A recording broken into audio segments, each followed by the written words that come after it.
Lucille Ball. Co-starring Gale Gordon.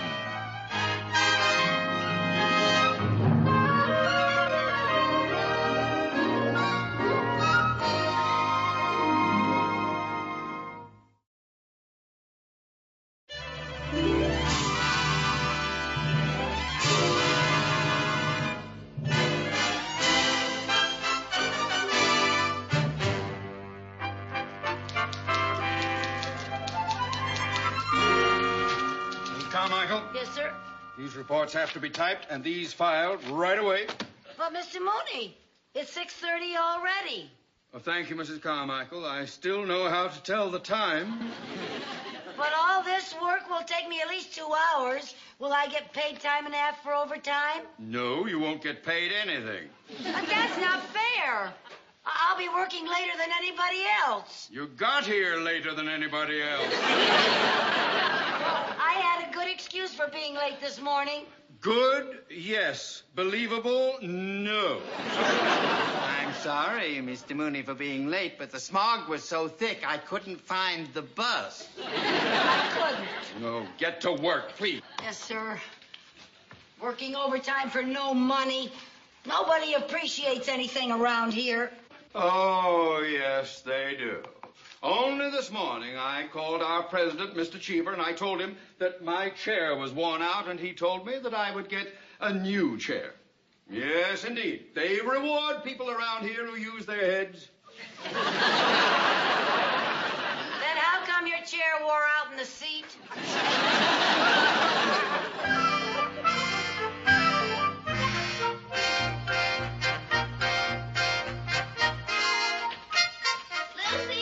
Oh, come on in, Mary Jane. Oh, Lucy, I've got the most wonderful news. You'll never guess what happened to me. You'll never guess in a million years. Well, what happened? Guess. Oh, come on now, Mary Jane. I'm no good at guessing games. I'll give you a little hint. What's the best thing that can happen to a working girl? You're getting married. No. No? You're engaged? No. You got a date? No, I guess I better tell you. I got a raise. Oh, Mary Jane, that is wonderful. Is it much of a raise? Well, no, but at least now my take-home pay is worth taking home. Oh, that's wonderful. When do you think you're going to get a raise? Me get a raise? Ha! Mr. Mooney won't even pay me for working overtime, let alone give me a raise. When did he give you your last one? Well, let me see. It was on Flag Day. I don't remember the year, but our flag still had 48 stars. Oh, that's terrible. Yeah, well. How much money are you making now, Lucy? Oh, I'm ashamed to tell you. But every time I file my income tax, they send me a sympathy card. Have you ever hinted to Mr. Mooney that you wanted more money? Hinted? Look, I've done everything. I've skipped lunch telling him I couldn't afford to eat. I told him I have to walk to work because I can't even afford a bus. The only time I ever got a reaction out of him was once when I came in with big holes in my coat. Oh, and he gave you a raise? No, he gave me a needle and thread and told me to stop looking like a slob.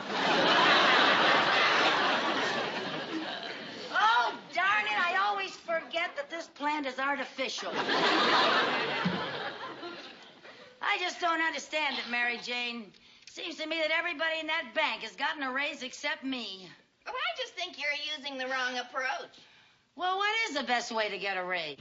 The best way to get a raise is to point out to Mr. Mooney what a good worker you are, that you're never absent, you're never late, and you never make mistakes. Well, what's the next best way? Have you ever tried to appeal to his good side? I've never been able to find it. Well, Lucy, honestly, you've been there long enough. You're entitled to a raise. You're telling me. Well, you should just ask for it. I have. Be firm about it. Go in there in the morning and beard the lion in his den. Okay, but it would be easier getting a raise from a real lion.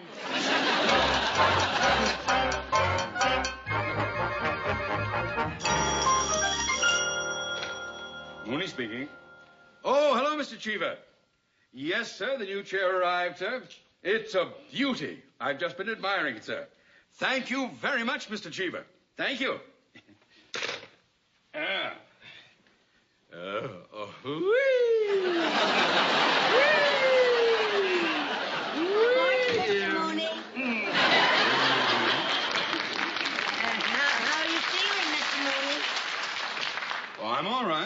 And how is Mrs. Mooney feeling? She's all right. And how was your... No, you cannot have a raise. How did you know I was going to ask for a raise? Mrs. Carmichael, when you come in here on time and inquire about my health and my wife's health, you obviously aren't aiming for a cut in your salary. Please get to work. Mr. Mooney, I've been working here a long time now. It seems as though everybody in this bank has gotten a raise except me. True. Well, Mr. Mooney, I realize I haven't been a very efficient secretary. True. And I am almost always late. True. And I do take a little too long on my coffee breaks. True. And I'm not a very good typist. True. But, Mr. Mooney, you're not going to give me a raise, are you? True. Why won't you? Because, as you just said, you're not efficient, you're always late, you take too long for your coffee breaks, and you are not a good typist. Yeah, but you can't think of one single reason on your own. Mrs. Carmichael, we have a very busy day ahead of us. Please get to work.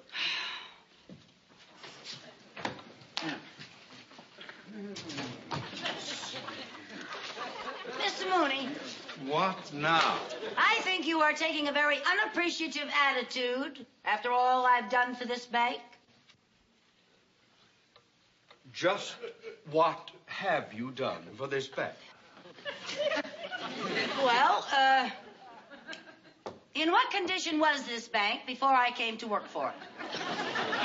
It was the third largest financial institution in the city with assets of $300 million and 31 branches. And what condition is it in now? It is the third largest financial institution in the city with assets of $300 million and 31 branches. You see, I haven't heard it one bit.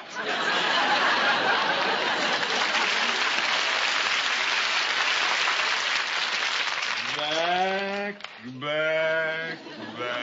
I still think you ought to give me a raise. Nobody gives a raise. You have to earn it. Well, how? Either by being very efficient, which in your case is too ridiculous to discuss, or by performing some outstanding service for the bank. Like what? Well, Mr. Cheever gave his secretary an increase because she devised a new system of bookkeeping. She also suggested an advertising slogan for the bank. She also wears a sweater 2 sizes too small. Mrs. Carmichael, this is no time to be facetious. Now let me give you a word of advice. Remember, the laborer is worthy of his hire. The climb up the ladder of success is not easy. How do you suppose I got where I am today? You married the boss's daughter. I did not.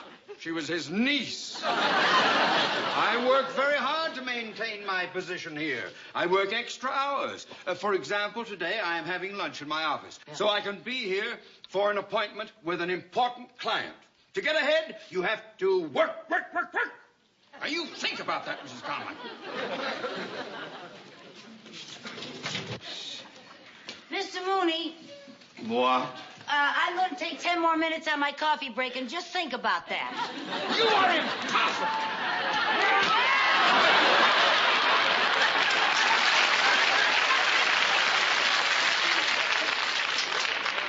You got your new chair, huh?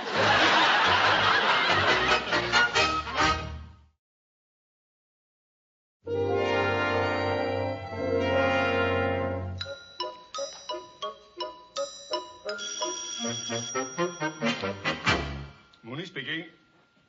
Oh, yes, Mr. Cheever. Yes, I'm expecting Mr. Leonard any time, sir. Well, I know he's a very important client of ours, sir, but I've never met him personally. He did. He produced the Danny Thomas Show, yeah? Dick Van Dyke. Oh, and I Spy. Oh, well, thank you, sir. That's a big help to me. Yes, indeed. Thanks very much. Oh, and thanks again for the chair. I flipped over it. Goodbye, sir.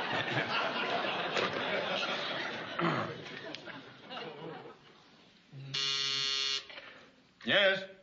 Mr. Sheldon Leonard is here to see you, sir. I'm expecting him. Send him in, please.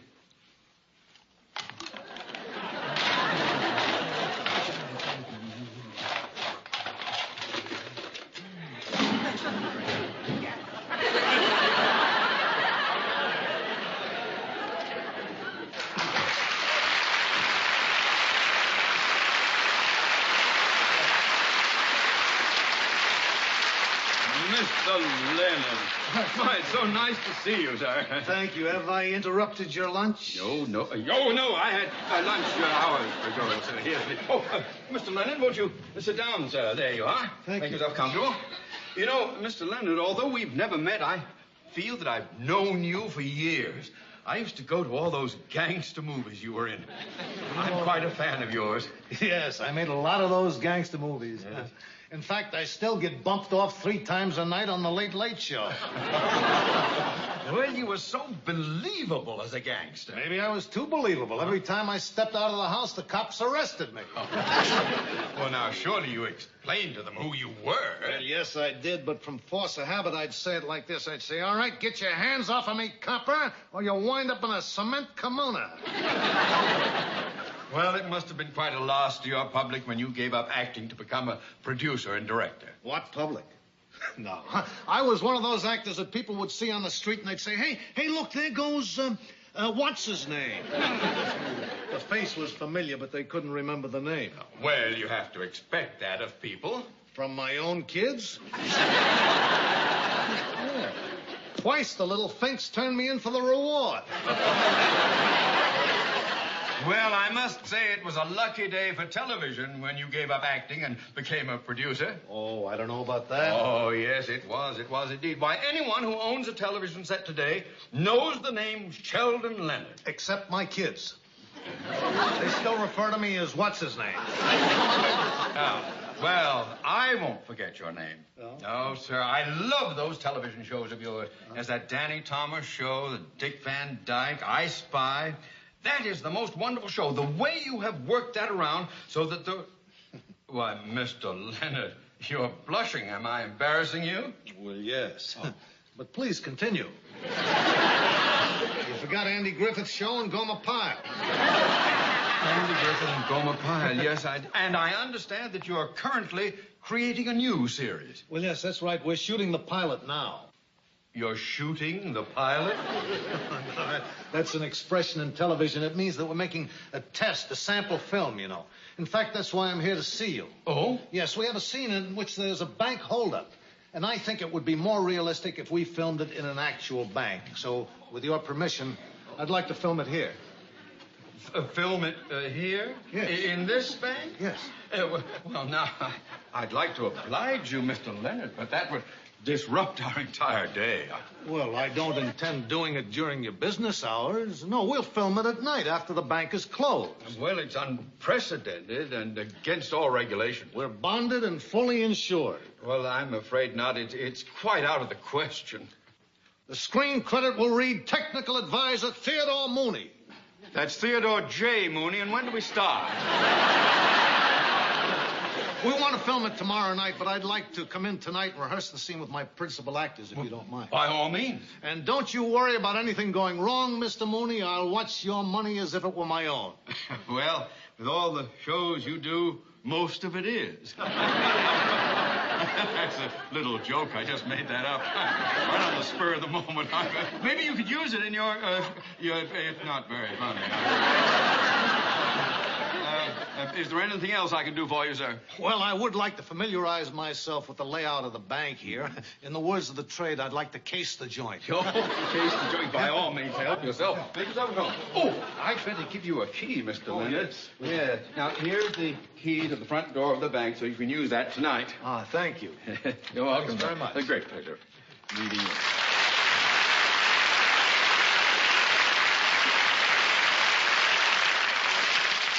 Technical advisor, Theodore J. Mooney. Ah!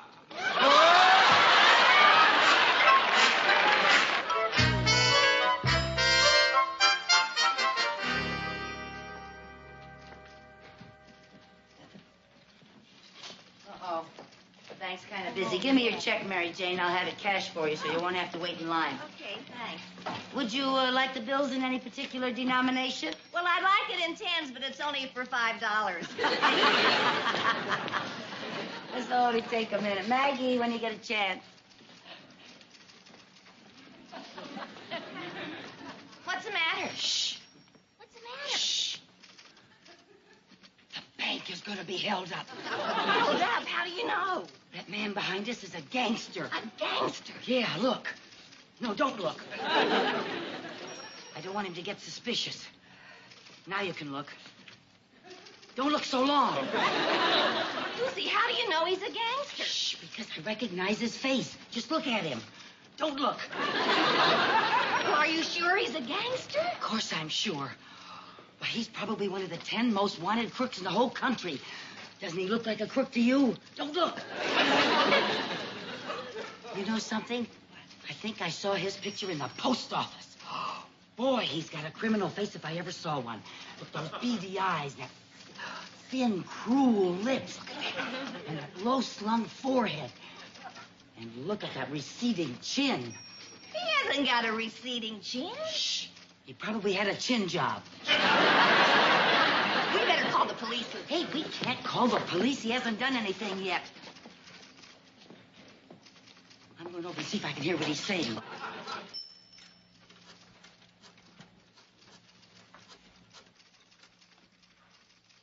Hello, Frankie. It's all set for the bank tonight. Yep, it's a perfect setup. Have the boys here at 8 o'clock. No, we can't wait. We have to shoot the pilot.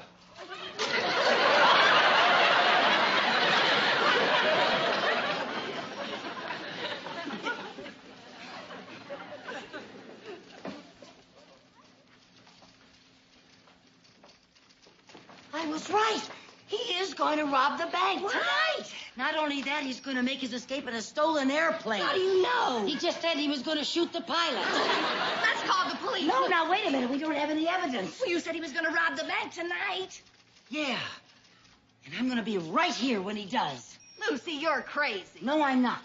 The minute he starts robbing this bank, I'm going to catch him red-handed. You better tell Mr. Mooney. I will not. There's probably a reward out for that crook. Mr. Mooney's the type who would keep it. Besides, this is my chance to do something for the bank so I can earn my raise. There's got to be an easier way to get a raise. Well, there is, but I'm not the type to wear a sweater 2 sizes too small. Now, listen. This is what we're going to do. We? Yes, we. Now, listen.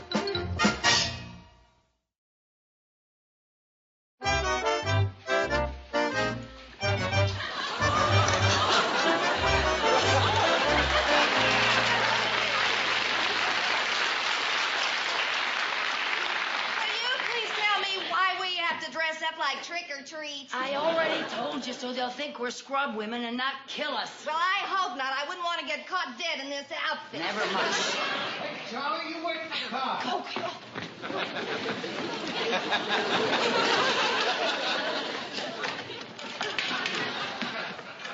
Okay, fellas, come on. The nerve of him coming right through the front door. Oh, it's really something, Lucy.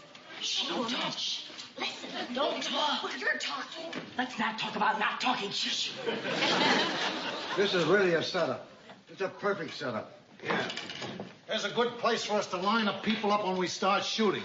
Right there. Now, remember, this whole thing has got to go like clockwork or we blow the whole bit.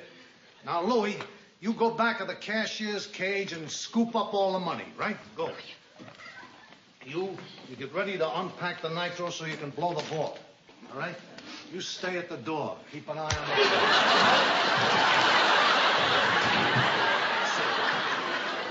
We can...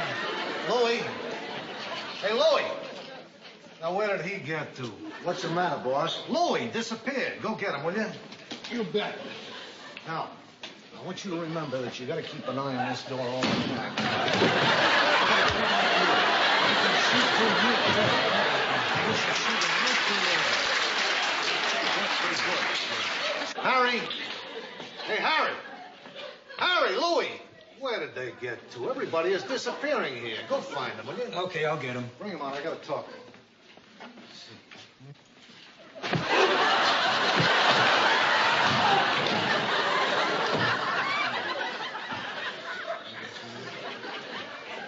Boys. Louie. Harry, Pete, somebody. Where did everybody get to?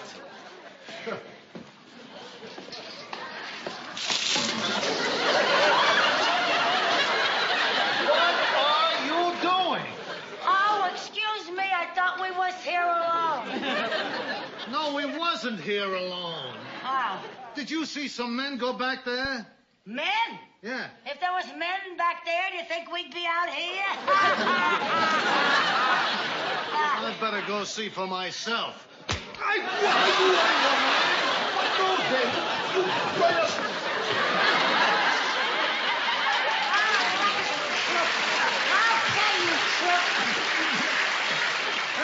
Hold him now. Now, don't you move or we'll let you have it. What are you talking about? You're gonna rob this bank, you dirty crook. I am not robbing anything. I'm going to shoot a pilot. That's murder. That's even worse than robbery. Look, ladies, let me explain. This is a mistake. I'm not a crook. Never mind. I know a crook when I see one, and I've seen your face 1,000 times. Yeah, of course you have. I'm what's his name? Got me so confused now, even I can't remember. Somebody's coming. Oh, maybe another member of his gang. Yeah, hold him there now. No, look, ladies. Quiet.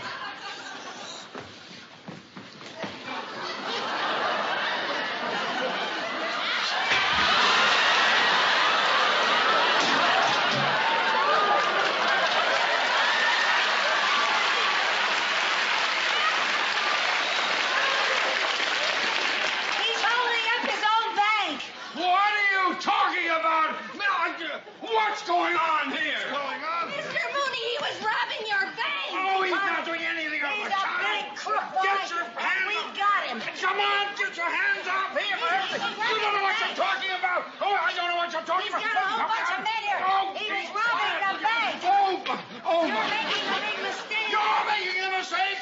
Oh, You mean he's not here to rob the bank? of course not. I'm terribly sorry. Now, what happened? I don't know. All the years I've been in the business, I never had to fight any gangsters as tough as these two broads.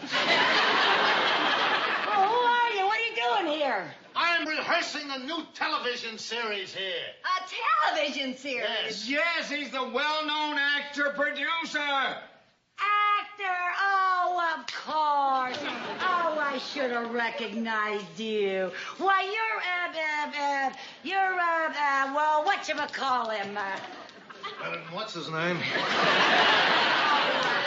He's Sheldon Leonard. Hey, Sheldon Leonard. Oh, Mr. Leonard. Oh, I feel so embarrassed. I'm terribly sorry. Come on, Mary Jane, let's get out of here. I'm sorry. Just a moment, you two. Just a moment.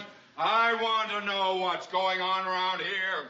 Well, Yeah, so do I. yeah, well, I'm Mr. Mooney's secretary, and I thought you were robbing the bank, and Mr. Mooney said I could earn a raise if I did something extra and special, and when I heard that you were going to shoot a pilot, well, I thought you were crooks, and that if I caught you, I'd get a raise, and the Department of Income Tax could stop sending me sympathy cards.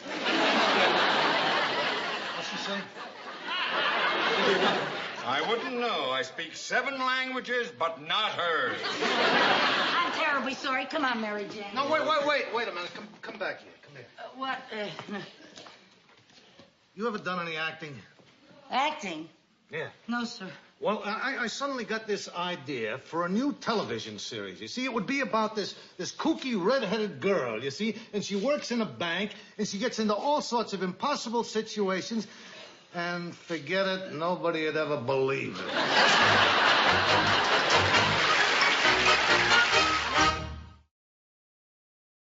The Lucy Show.